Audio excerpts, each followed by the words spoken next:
eModels.co.uk. Make something awesome. Shut up and sit down. Hello folks, Festa here from eModels. Welcome to part 2 of the Yamaha Ténéré 660cc build up.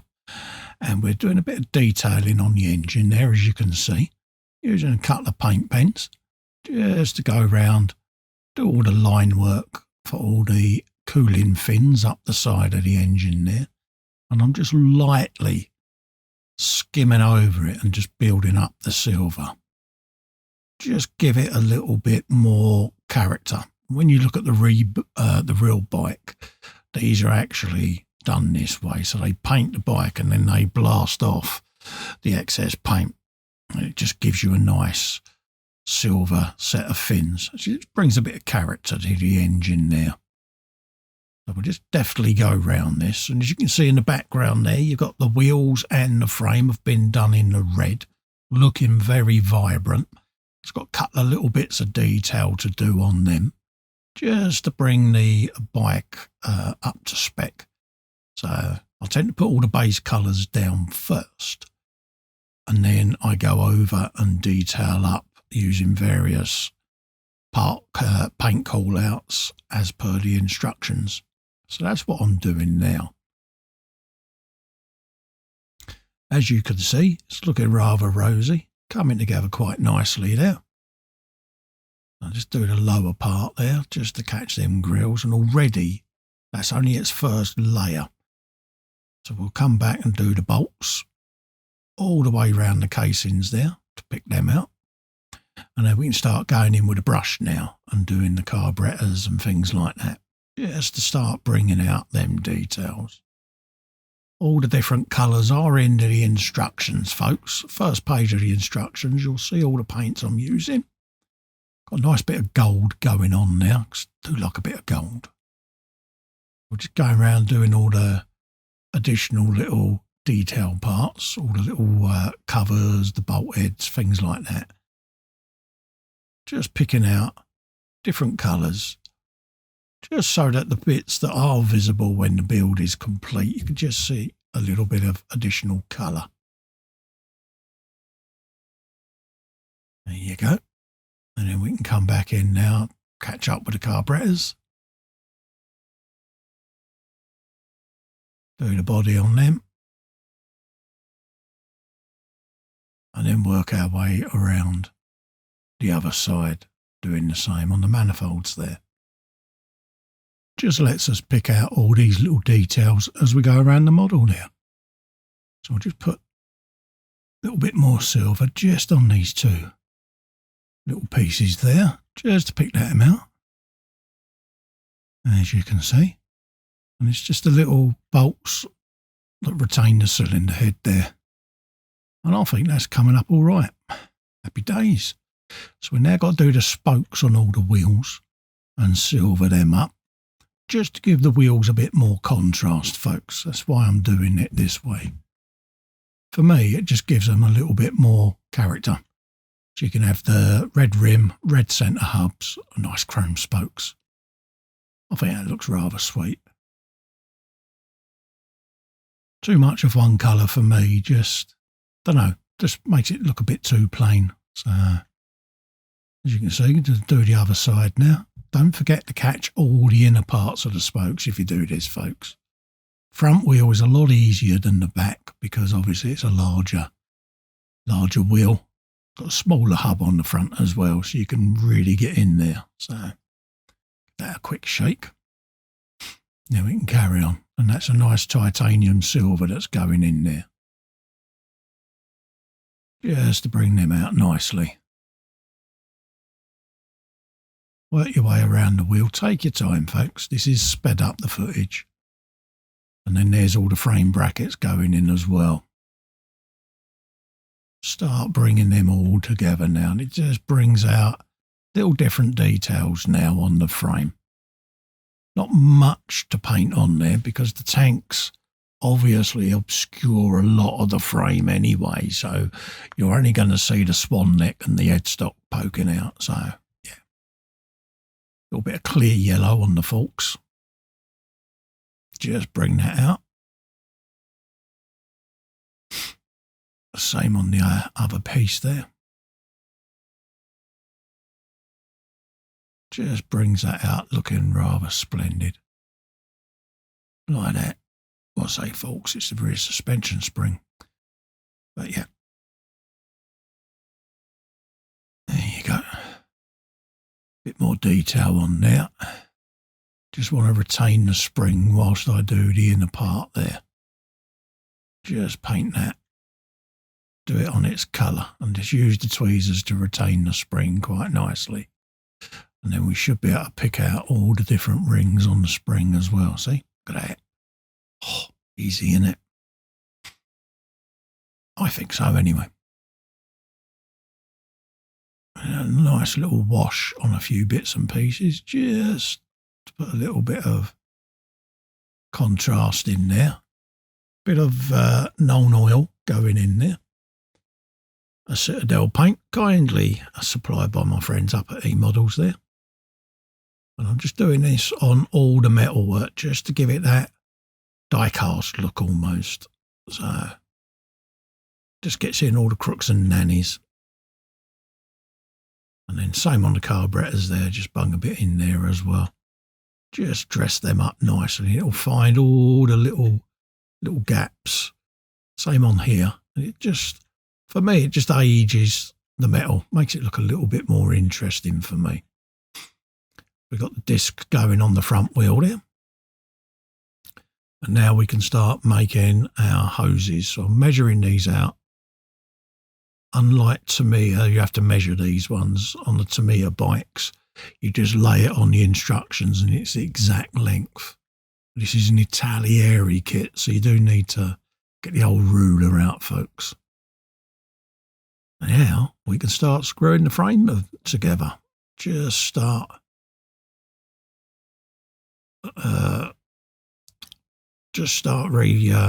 assembling this frame. There you go.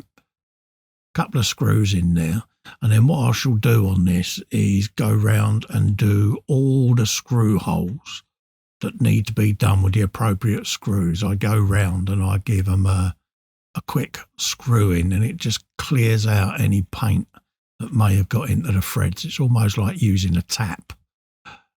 So you're just re-tapping the threads, folks.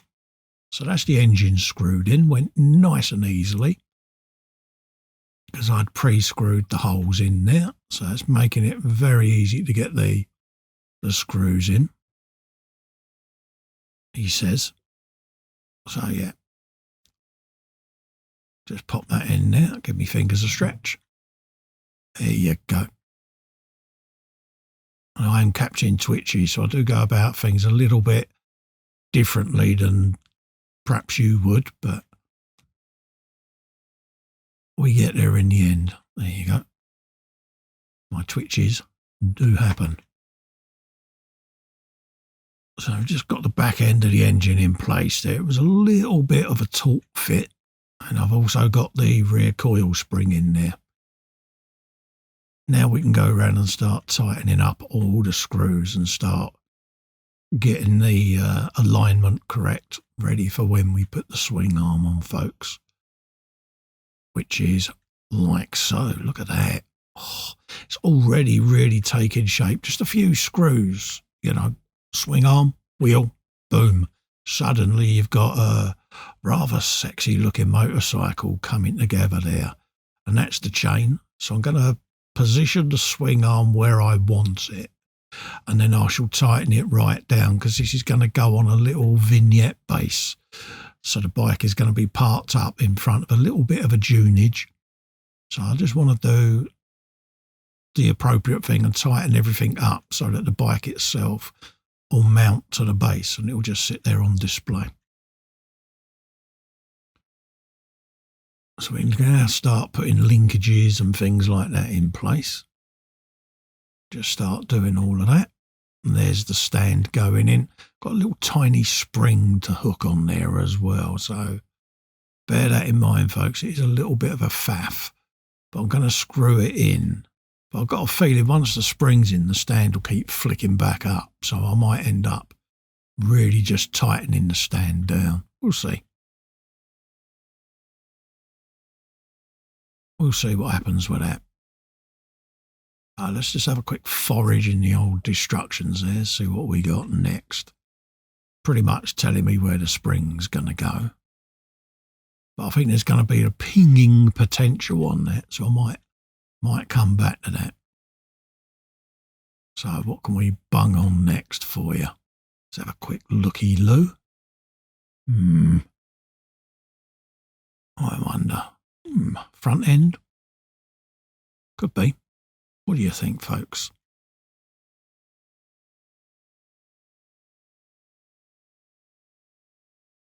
I think we can start with a bit of the old dry brushing. Just get that in there. Like so.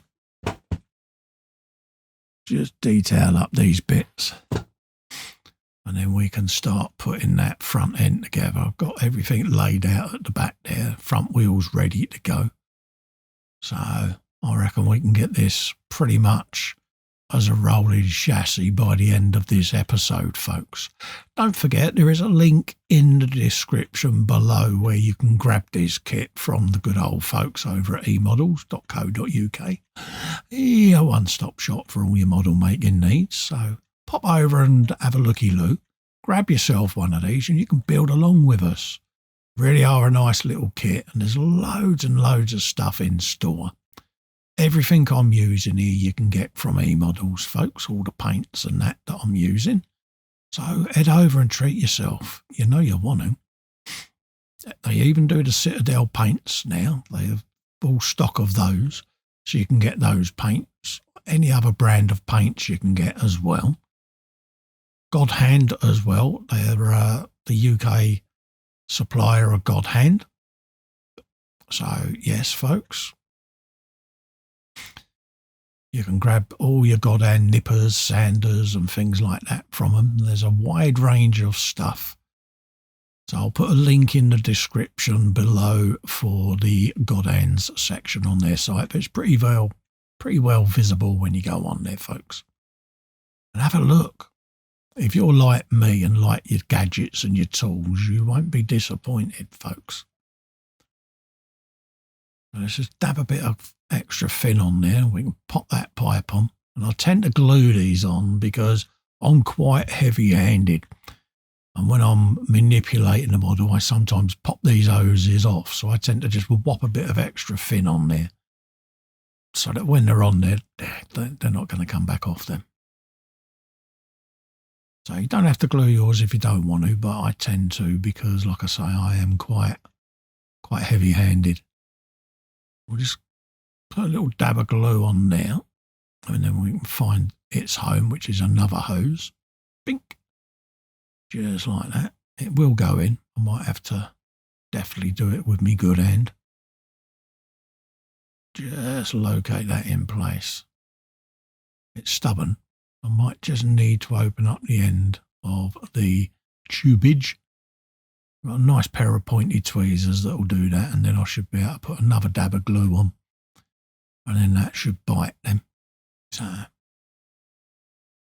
we do these things just to ease our build progress, because some of the hoses can be quite a tight fit.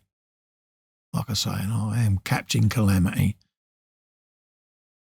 so I will use whatever's available to try and get things to fit together. There you go. The tweezers did it. Now we can just locate out where it needs to go. And that should then feed up through, ready for other hoses to come and join it. So just line that where it needs to. There's another hose buried in amongst the frame that's got to come through into there as well. It's a little bit fiddly this stage, folks, but you will get there with it. So bear that in mind. Lots of different little hoses come onto this. And then it'll tuck up underneath where the seat will sit.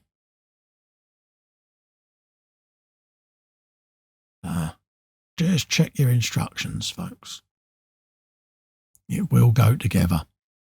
I struggled a little bit with it, but then I do have some dexterity issues, so persevere and it will go in. And it just will tuck up underneath and go into place like so. So let's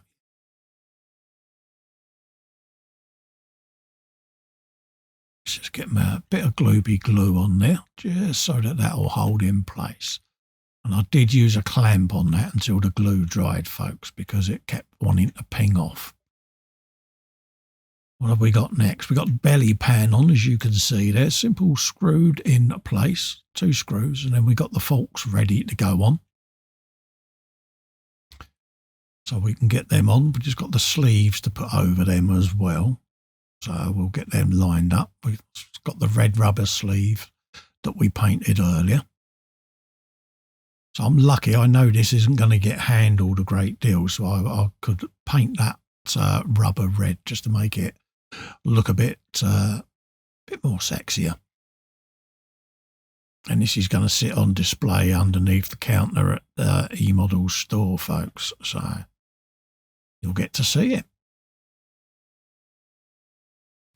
When the build's finished, it'll be shipped up with all the other builds that I've got and that I've been doing, and you'll be able to pop to the store and you'll be able to see all the builders' work underneath the counter there, folks. So go and have a looky, Lou.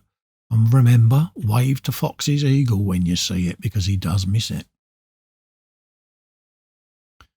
Right, so we've got the triple trees going in, and we should then be able to start looking at assembling this front end on this, folks.